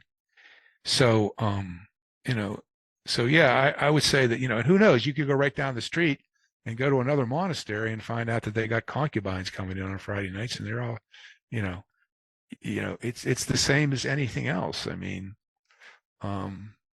you gotta find your pockets, and you have to put the work in, and it's everywhere, but it's nowhere, but you have to find. I mean, I tell all my interesting stories. But there's you remember that he's still around. I think he's still alive. He wrote the book Raymond Moody. He wrote the Life After Life. So I heard that he was speaking when I was living with Mobley, and I was living up in Maryland. And I heard that he was giving a speech at Blue Ridge Community College, and I was determined to see this speech. I drove like 5 hours all the way down in Virginia someplace to the Blue Ridge Community College. He comes out dressed with a corncob pipe and like Mr. Green Jeans from the Captain Kangaroo show. Excuse me. And he puts on a comedy thing. Had nothing to do with life after death or anything. So afterwards I walked up to him and I said, hey, I'm here because I want to hear about life after death. And he said, oh, I'm not into that anymore. And so then I turned around, drove 5 hours back. You got to be willing to do that. You got to be willing to drill some damn dry holes. And in the long run, you find out maybe they weren't so dry afterwards because that's your formation. And one of the best metaphors that I like and it took me a long time to come up with some of this stuff, to really think about it, to be able to illustrate stuff to other people. Because Rose's concept of the vector was really, really hard for me to understand when I was young. And so I describe it in the book. I said, you have to become like a super well-trained soldier whose legs keep moving long after his heart and his head have given up. You have to develop, that's your character. That's what you develop in the desert. You develop your character so that you have and you develop all these second nature things. Because in war, 90% of casualties happen when people are running away, when men run away. Well, it's natural to want to run away. It's unnatural or second nature to say run towards the machine gun. But that's what they teach you to do. You have to become second nature. So you have to, because as Rose said, and he used to say this over and over again, he says you have to build up such a head of steam that when you finally realize that the bridge up ahead is out, it's too late to throw on the brakes. And I mentioned that when I went to see Bill Richards, when I was really, really, and as I said in the book, I got to the point where I told Dave Gold on the phone, or Eric Clark, and you know Eric Clark very well. And I told Eric Clark on the phone that I was never coming back from Baltimore because I was going to die or be institutionalized. That's how bad things got. But Bill Richards asked me when I first got up there, the first question he asked me, he says, are you on medication or are you considering suicide? And I said in the book, I said I was flabbergasted by that question. Not because he asked it. It was a natural question. As bad a shape I was in, it was an absolute miracle that I wasn't either suicidal or on meds or both. So why was it? Because it never even crossed my mind during this 2 years of absolute hell that Hughes predicted. You have to wonder about that story about Hugh, where he comes up to me in the out of nowhere in the gym and tells you're in for 2 years of so much hell you're going to be wishing you was never born. Well, anyway, I went through 2 years of hell wishing I was never born. And I said the only answer I have for why it never occurred to me to go to a shrink and get a prescription for meds, as desperately in despair as I was, is it was my vector. But even though and I just kept going forward, I just mechanically kept moving forward, even though I had no hope, and there was the bridge up ahead was out, because I had no other choice. I mean, Bob Sergel said something in the blurb that he ended up writing for Not Less Than Everything, which I mean, I could kiss him, not because he said it about my book necessarily, because he said it at all. He said the absolute essence to a spiritual path is commitment. Commitment. And this, I think, even a lot of people who still consider themselves followers of Rose, who seem to be more interested, and Bob and I talk about this, seem to be more interested in his Psychology of the Observer or his meditation papers or stuff. When in my opinion, and I certainly was closely there. When the Tact Society was started, there was only 4 people in the room besides Rose. Me, Ray Sosco, Bob Martin, and Andy Martin, and Mr. Rose. That's how the Tact Society got started. And Rose's whole 90% of what he taught was lifestyle. Living the life. Father Francis, that's another point that I was making at the monastery. He said Christianity, is fundamentally countercultural. And I believe that spirituality, forget Christianity necessarily, spirituality is fundamentally countercultural. If you don't feel like you're swimming upstream, if you don't feel alienated, if you don't feel like you're, a stranger in a strange land, if you don't feel like you're a modern, like I said in my book, I felt like a late modern Ishmael, wandering around in ever-decreasing rosy concentric circles, like an asinine donkey pursuing a spiritual carrot that I could never taste. If you don't feel all these things, then you're probably not on a spiritual path. I've actually come to the conclusion that what really breaks the ego is not a meditation technique or fasting or being celibate or anything. It's not techniques, period. It's the friction when you're trying to climb up a waterfall and that water is just hitting your ego and just wears it away and wears it away. It's the pressure, the pressure that the ego gets under when nobody understands you, when you have nobody to turn to, you have nobody to talk to. The things that you find funny, other people don't find funny. The things that you think are interesting. It's like my dad even said to me one time. One of the only times my dad ever opened up, because he was what Mr. Rose would call an ultra pragmatic. Mr. Rose used to describe he was ultra pragmatic. My dad was ultra pragmatic, but one time he says, Augie, he said, people need the concrete. He said, the stuff that you're into is just too abstract for most people. And I said, I understand what you're saying, Dad, but I said, I don't agree. I said, it's what they consider concrete that I consider abstract. And it's what they consider abstract that I find concrete.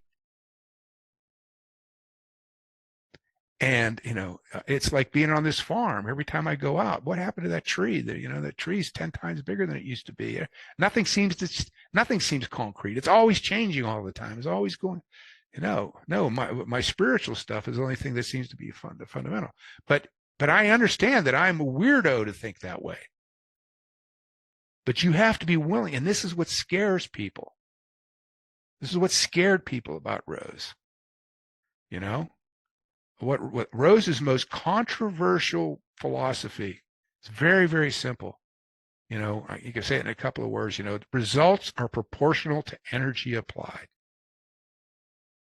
All men seek the truth. The difference among them is whether they realize it, how much energy they apply to it, to the quest, and how efficiently they apply that energy. The vast majority of people go into spirituality to escape the harsh realities of life. And the harshest reality of life is that results are proportional to energy applied.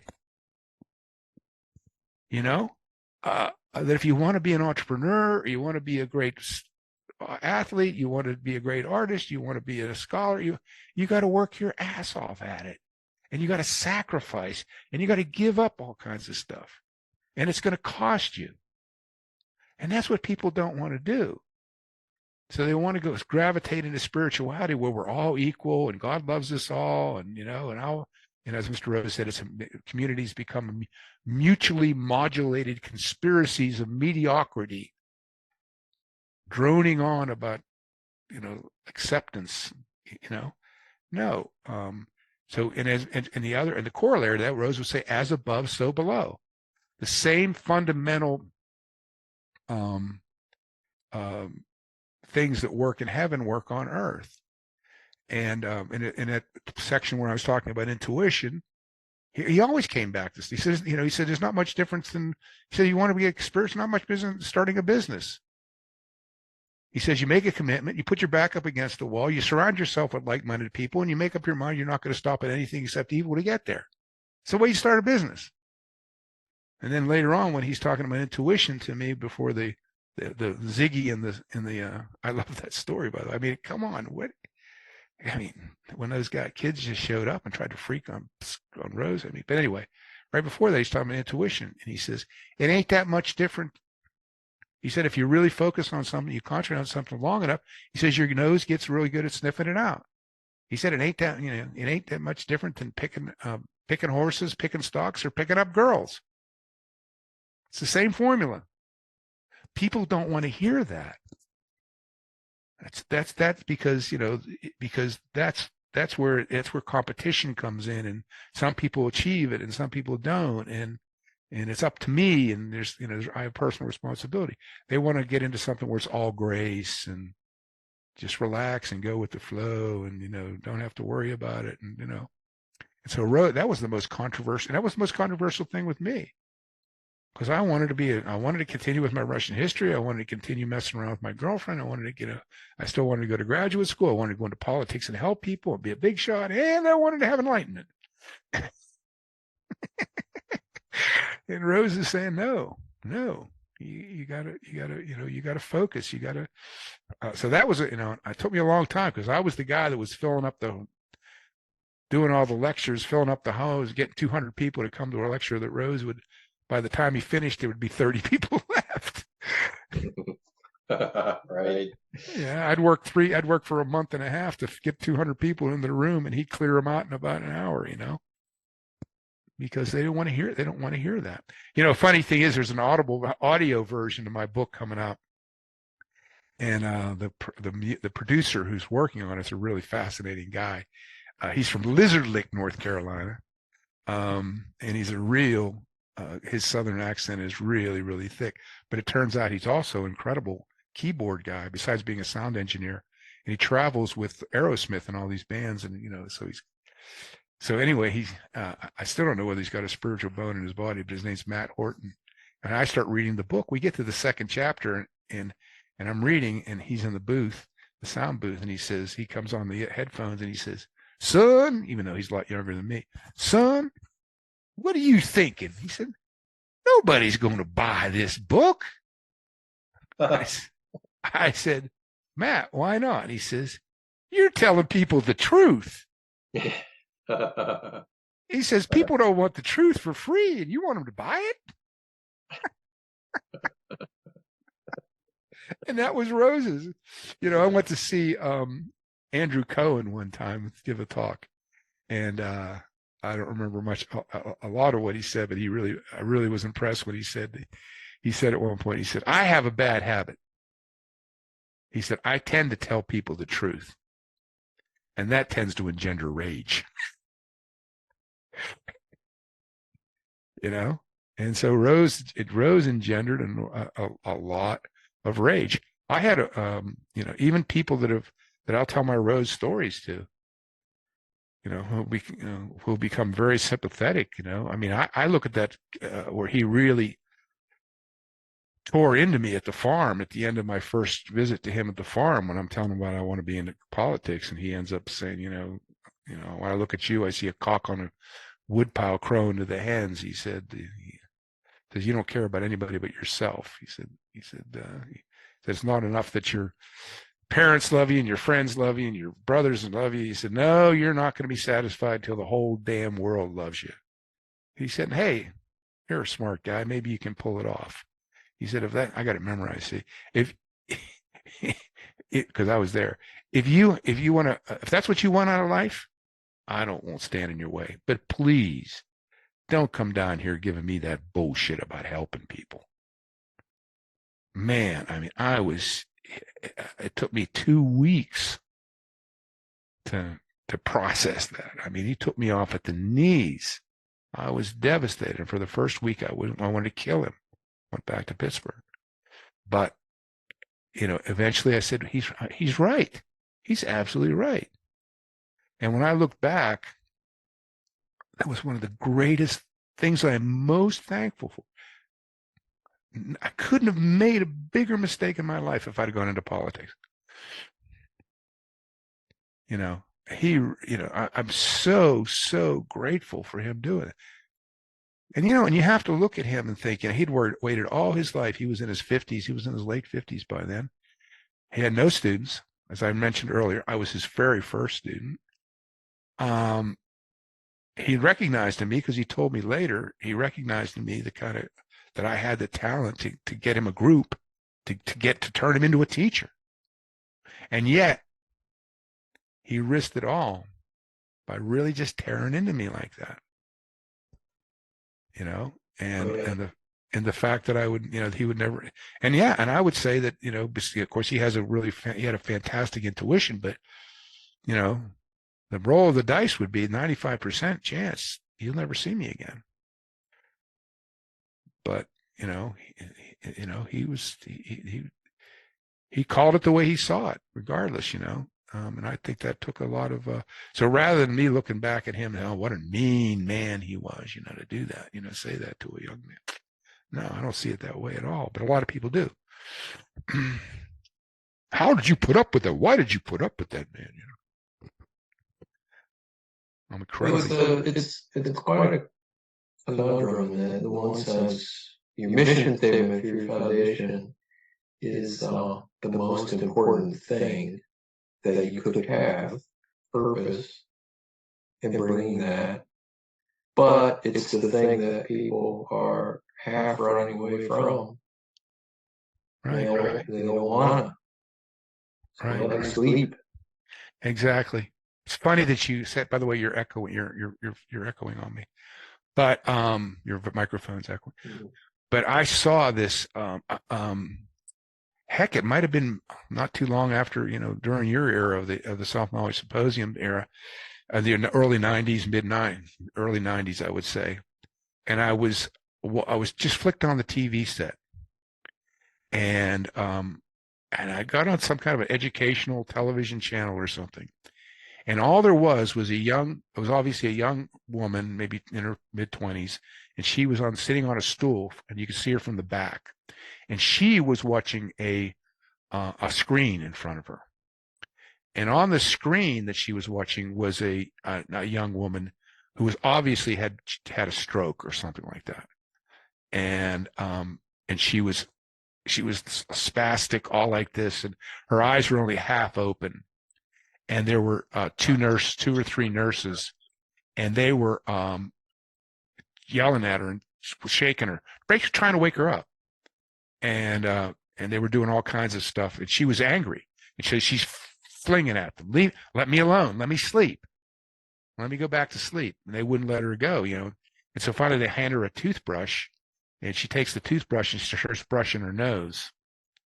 And the one nurse says to the other nurse, she says, well, at least that's better than yesterday, because she kind of has an idea of what the darn toothbrush is for, So we made a little progress there, And just then, the guy behind the camera, a disembodied voice comes up and he says, does it bother you to watch yourself like that?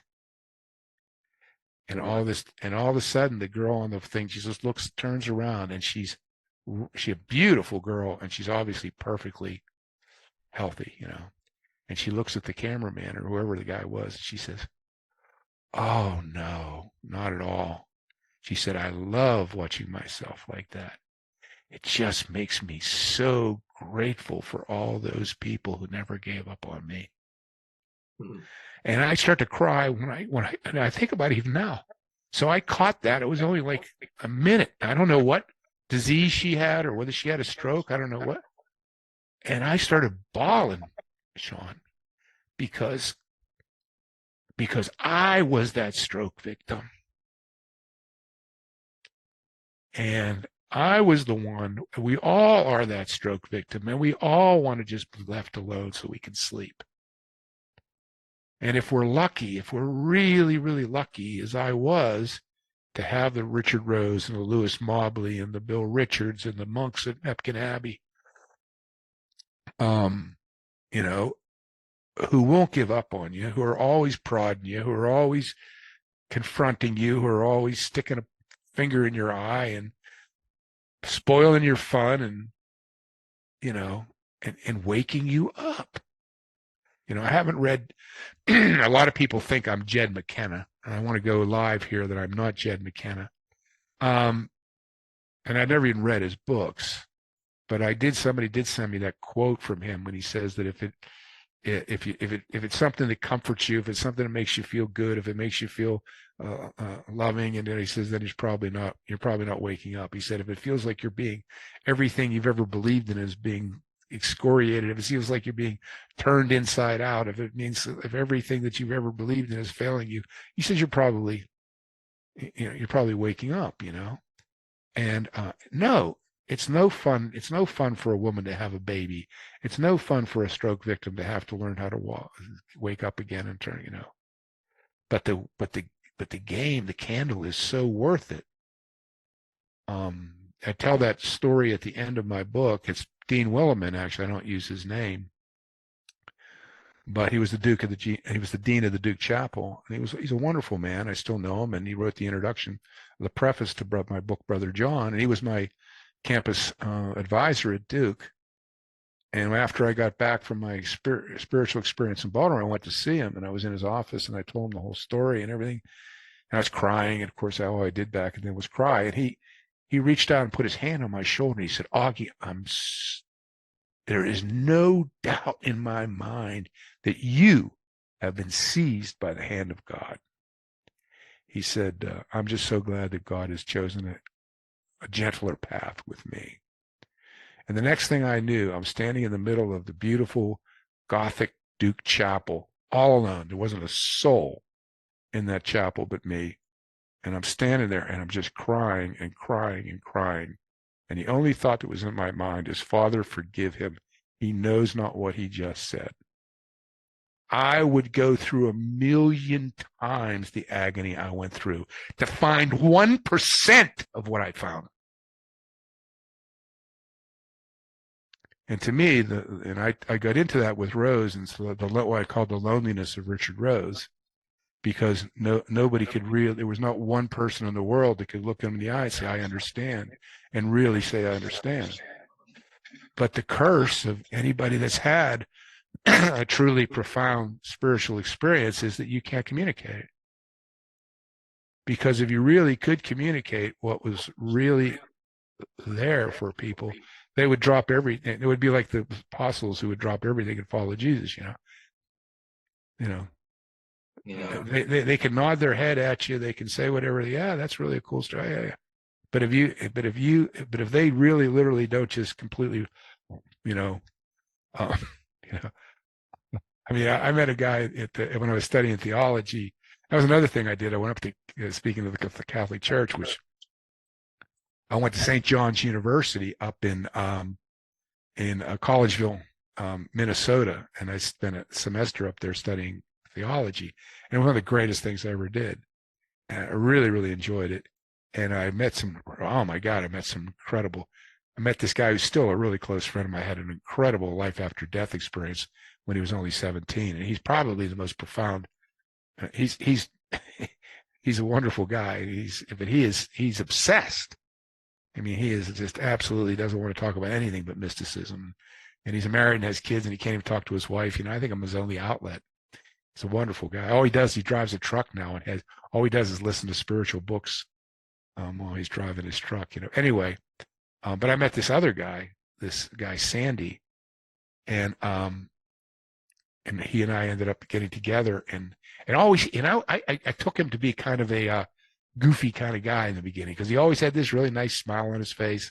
But I noticed that he always there's a monastery, a Benedictine monastery at St. John's. St. John's is a Benedictine university, and they have a monastery there. And so you can go to all the services like Vespers, and they call it the hours at Mepkin Abbey. You get up at 3 a.m, and you go to vigils, and then you go to lauds, and then you go to mass, then you go to terce, and so it goes all day long.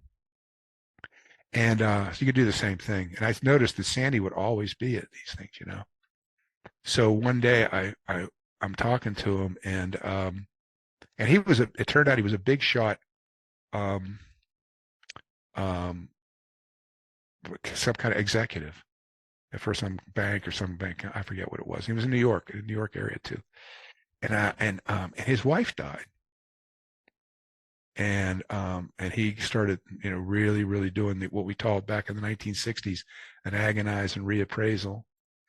And he ended up leaving his job and decided to come up to St. John's and study theology. And then he was actually talked to this other woman into letting him build a hermitage in the back of her. She had 10 acres or something. So he was building a shack, and he was going to move into a hermitage there, And so I said to him, I said, Sandy, I said, what are you saying? You just walked in there to your boss's office and said you quit? He said, no, Augie, that's not exactly how it happened. He said it was more like I walked in there and I said, listen, you mofo, you could take this effing job and shove it right up your behind. And then I just walked out. It was more like that, he said. And I said, Sandy, I said, you're always at every one of the services that, he said, you always come to all the services. And I used to go to most of them, but it was hard because there was so much studying. It was a lot of study work that you had to do. And you had to go to, we're going to class 3 or 4 days, through 3 or 4 classes a day too. And so it was hard to do them, but he never missed. He was always there. And I said, why do you do it? And he said, He said, because when I come to these services, he said, I can stand on the rim of the universe and stare into the chaos. I mean, he was an extremely, a profound profound guy. And that's people who have had a taste of that kind of thing. But there's a guy that used to write these books about the diamond something or other. He was some kind of an Indian or something, and he was always warning. He had a whole philosophy built around futurism and about the dangers of futurism, of putting things off into the future. I forget. But he used to start all of his talks by saying, listen, I'm warning you right now. If you get addicted to this stuff, he said, it's going to make your life 1,000 times harder and blah, blah, blah, blah, blah. He said, but you'll never be able to go back. You'll never be the same person. So if you have any qualms about it, I would suggest you leave right now. Yeah. I wrote an article for Forbes, and I called it The Dark Side of Leadership. And it was really, I used leadership as, but I was really talking about spirituality. And I used that quote from Apocalypse Now, where as they're going up the river, Willard, who's the assassin who's going up to kill Kurtz, he's the cold-blooded assassin. He and the chef get off the boat and go looking for mangoes. And they run into a tiger, and the tiger chases them back to the boat. And the chef goes crazy and starts tearing off his clothes, and he keeps screaming, never get out of the boat, never get out of the boat, never get out of the boat, I'll never get out of the boat again, I'll never get out of the boat. And Willard, who's played by Martin Sheen, he's over there smoking a cigarette, and he does this voiceover. You can read in his thoughts, and he says, yeah, never get out of the boat. Never get out of the boat. God damn right. Unless you intend to take it all the way. And I wrote the rest of the article. I said, there comes a time when you got to get out of the boat. And this is what we're really scared of.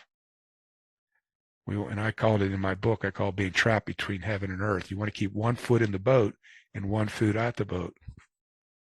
You want to keep hang on to the worldly compensations with one hand while reaching for enlightenment with the other. But I said, you've got to get out of the boat.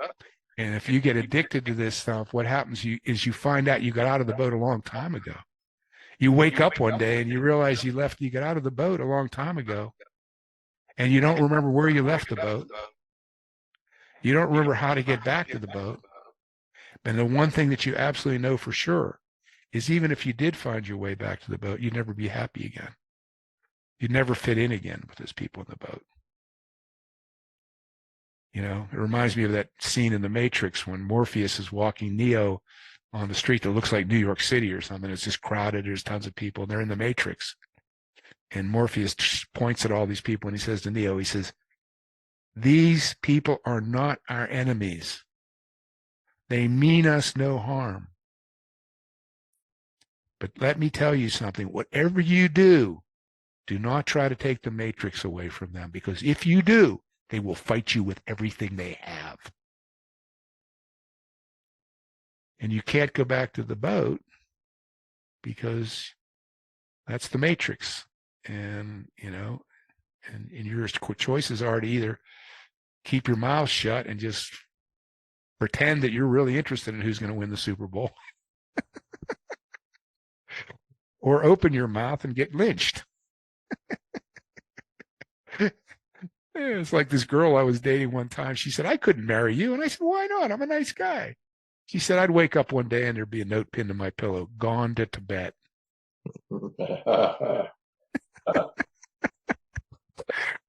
So any more questions there, sir?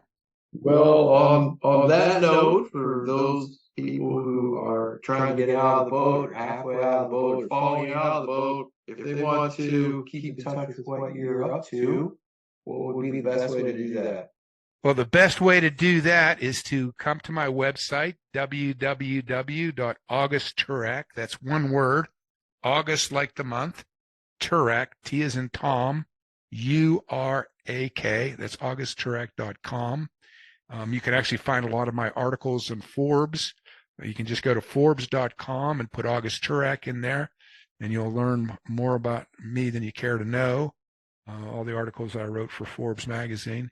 You can also get my books, Business Secrets of the Trappist Monks, One CEO's Quest for Meaning and Authenticity, or Brother John, A Monk, a Pilgrim, and the Purpose of Life, which includes my $100,000 Templeton Prize winning essay, or most importantly, these days, my book, Not Less Than Everything, One Man's Quest for enlightenment, spiritual enlightenment. And by the way, if you come to my website, augustturak.com, we're offering Not Less Than Everything for 50% off. So you can save 50% off of what Amazon is charging for it right now.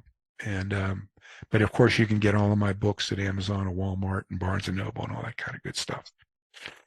And very nice. Very nice. Are there any big endeavors that you have planned coming up in the near future? Well, and I'm in a process of putting together, so maybe be doing a workshop in California. A couple of lectures and a workshop out there. What's really got me excited, though, Sean, is that my first book, Business Secrets of the Trappist Monks, is going to be turned into a video book. Wow. Interestingly, there's a company called Live Video Books, and they've come to the conclusion that we started with written books, then we moved to audio books. But now more people are learning by watching videos. And I saw this in spades. Speaking of Israel, with all the stuff that's going on, I sold my companies to an Israeli company, and the CEO of that company and I became very close friends. So I go to Israel a lot. So I was in Israel last year, and he's got a 9-year-old son, and his son dazzled me because he knew everything about Napoleon's 1812 invasion of Russia. And I like to think I know a few things, and he straightened me out on a couple of things. And so I fell back on my home turf and started talking about the Civil War. And this kid knew more about the Civil War than I did. And so I finally said to him, I said, what books are you reading to learn all? He says, I don't read any books. He said, I watch YouTube videos. Mm-hmm. So they're capitalizing on this by turning books into videos. So my book, Business Secrets of the Trappist Monks, is going to be turned into a video book. So it is already available as a hard copy and a soft copy and a through Audible and audio book. But now it's going to be a video book. So I'm excited about that. And they're going to spend a lot of money. I mean, they spent a couple $100,000 on production. I'm wondering how they're going to recoup that money. So but we'll see. But it'll be a cool idea to have a video version. So a lot of it will be interviews with me and things like that about the book. So that's pretty exciting stuff that's coming up, And I'm probably going to go back to Spain for a lecture, maybe go on another motorcycle trip. I've been going on these 3-day motorcycle trips with a friend of mine in Spain. So I've been doing that, do that down in Peru. So life is good. And I have a 75-acre farm here. And so I've become an expert in solar science. We got cattle here, and I raise a lot of fruits and vegetables and stuff, and so life is pretty good. I don't have any complaints, but I also, I'm very pleased that Michael Keaton gave me a really good blurb for Not Less Than Everything. Very impressive. So he is he read my first book, Business Secrets of the Trappist Monks, and was so impressed with it. Of course, he's Batman, and he's right now, he's supposedly in England doing a reboot of Beetlejuice 2. But he went to the monastery. I was down at the at Mepkin Abbey, and one of the monks said to me, hey, by the way, he said, Michael Keaton was here. And I said, Michael Keaton? Yeah, he came and spent a day. He spent a day, and he said it was because he read your book, Business Secrets of Trappist Monks. So that's pretty cool. Yeah, sounds good. Yeah, appreciate your time, Augie. It was great. I enjoyed it. It was great, Sean. Good questions. you know, and Yeah. I enjoyed it. It's the only thing talking about this stuff and living it is all there is to my life. It's the only thing that makes any sense to me. Right. I hear you. Well, best of luck with all that. I will put a link to your book on my site and to your website as well in the show notes.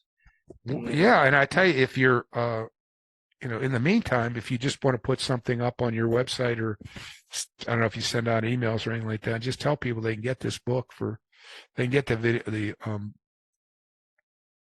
they can get the electronic version for 99 cents. All right, I can do that. On Amazon. You can just go to Amazon and get the link and just cut and paste it onto your website and say you can get this for a very limited time. You can get it for 99 cents. We're doing really well. For a couple of weeks, we were the number one in the mystical spirituality category on.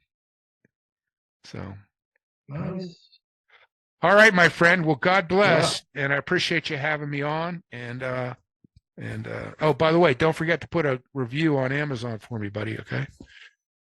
Yes, everybody who reads the book. Everybody that reads the book, please put an Amazon review up, and don't be shy about sharing your reactions with your friends and family, because the only way to sell books these days, as Dr. Nevins knows, is through word of mouth. Nothing else seems to work. Yeah, the reviews help a lot. All right. Second that. God bless. You. Yeah. See you later. Bye-bye. Thank you for listening to this edition of Journals of Spiritual Discovery. I'm your host, Sean Nevins.